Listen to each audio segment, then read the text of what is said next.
You've got your dial set to the last episode in my BoxBarn build. Just like some little details to finish up, little this and that, to make the building finally complete. And by calling it the last episode, I mean it's like the last in the sequence, you know? But there's gonna be one final video after this one. I'll get it done like next week or something. One final video that just does the whole project, kind of like a finale synopsis type rigmarole. Yeah, the UFO lights, you know, they gave me a lot of light, but they also created some kind of funky malfunction with my cameras where there was all kinds of like lines and stuff. So I'm going with these lined out LEDs. They're not quite as bright, but I think they're working better with the cameras.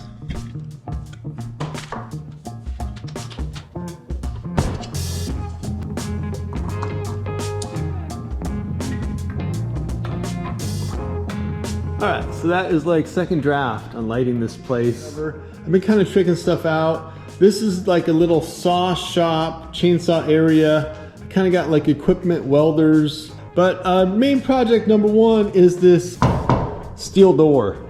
Just got all kinds of funk and stuff in there.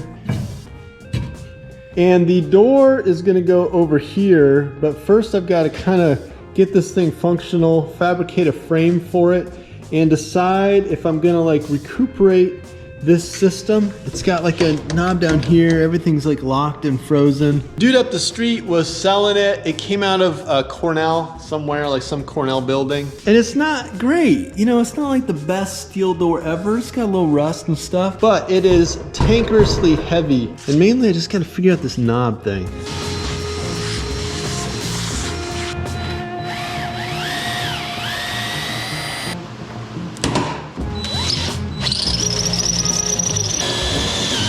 Yeah, I'm not gonna try to repatriate this thing.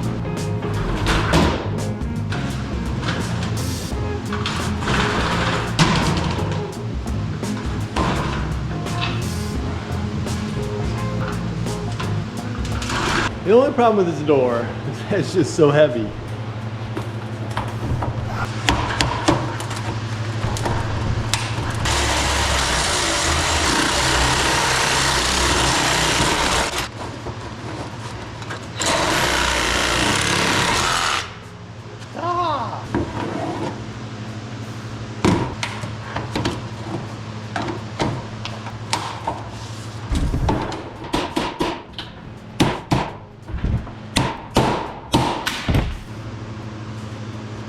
Fire Exit Hardware, New Haven, Connecticut.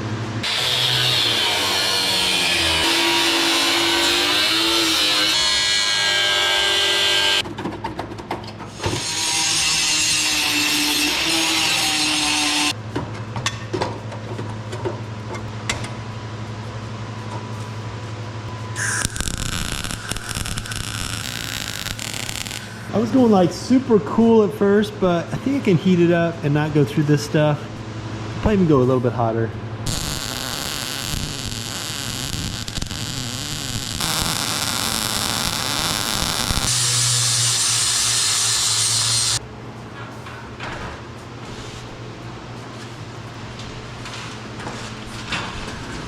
Basically my insert is just a little bit thinner than my door, so I'm either gonna do a big old crazy bridge welds, that's always fun, or maybe put like a strip or something in there.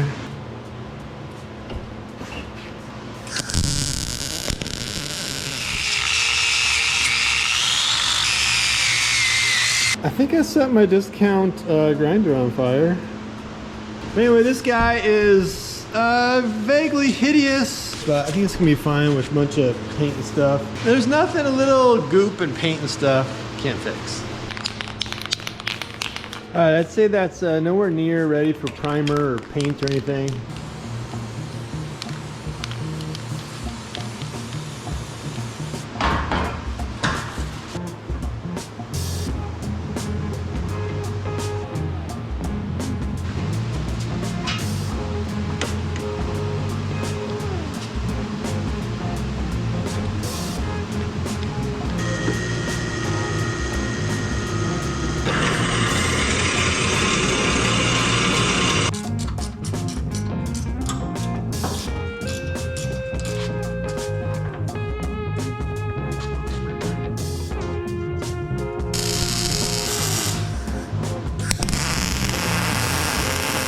Alright, here's the update on the door. I just scabbed in the nastiest piece of steel I had laying around just to kind of hold the frame together. And the frame is constructed of a kind of mishmash of different steel.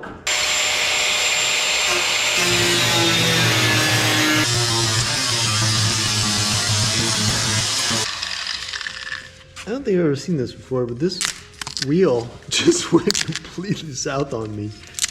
No. You know, I bought a bunch of like low budge wheels because they were in like a 9 million pack. You know, some total off-brand. It's called Maryland. Never heard of it. Yeah, that one just totally blew up on me. So I'm gonna see if I got some better ones somewhere in the bag.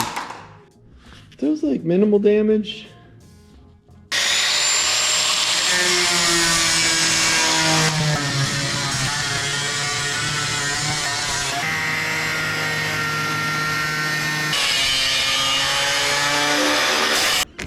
These yellow discs are definitely better. You can smoke them down to the filters and they're not like blowing up on me. Just like a little bit thicker maybe.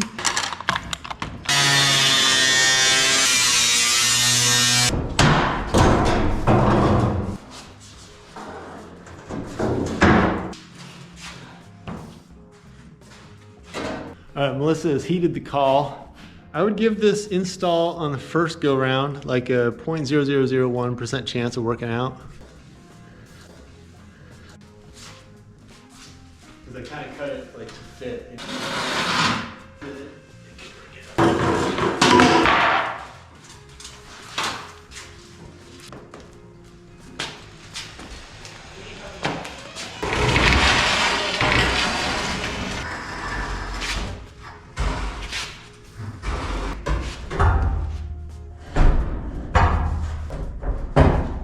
Go back a little bit. This is like second try. We got it really close. I just shaved a little bit off the wall right there. So I'm gonna give it a little push. She's getting a sledgehammer. Okay, I'm ready when you are. You got a sledgehammer? Yeah. Okay, Oh, that's good. No, that's good. Hold on. Whoa. Okay, let's do it.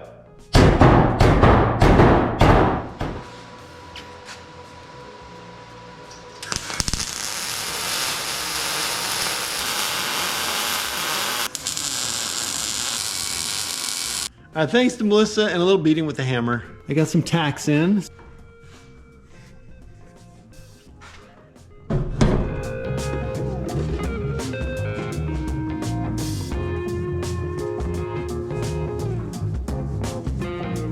And then inside of the door, I just decided to leave it. I kind of like this crazy like gray, blue, worn out, just 500-year-old look to it.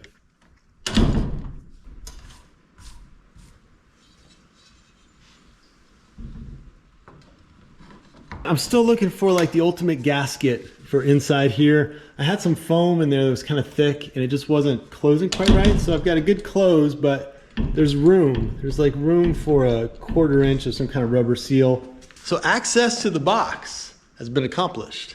And for the curious, I was gonna put a door on this box, but I really almost like never go in there. It's just gonna stay like that, at least for a while.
All right, so with that all kind of covered in, I think that's dialed in. Next up, I got just like a little bit of soffit work to do that I've been procrastinating on.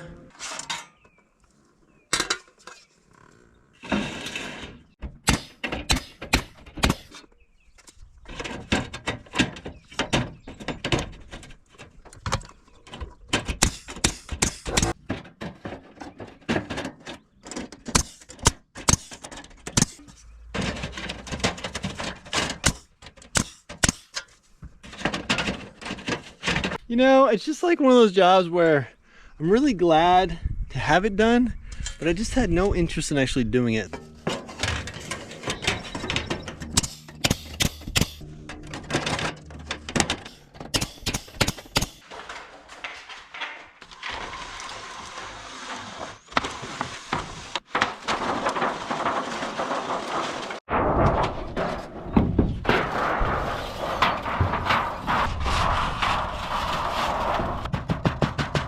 And then I need to put like 8-inch pieces of siding up, just like hardly anything before I run my soffits.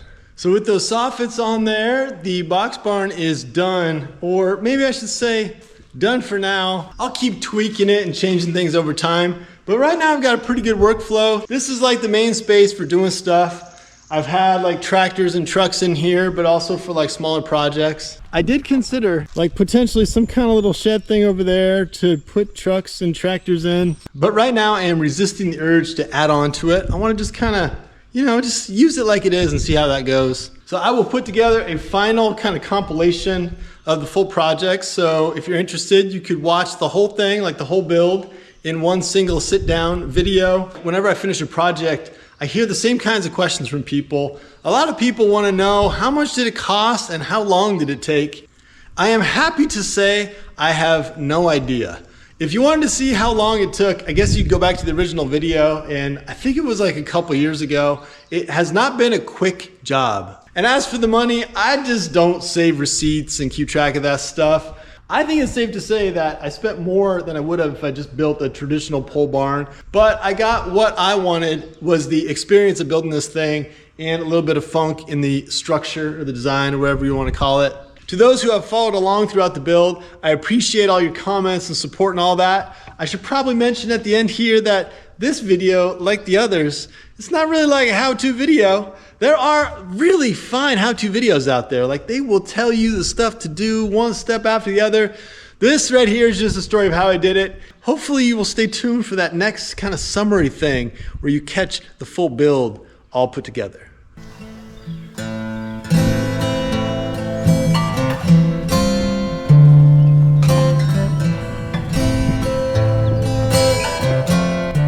I've been scurrying stuff away. See, that's not a good sign. You start scurrying stuff away on the side of your building, it only leads to trouble.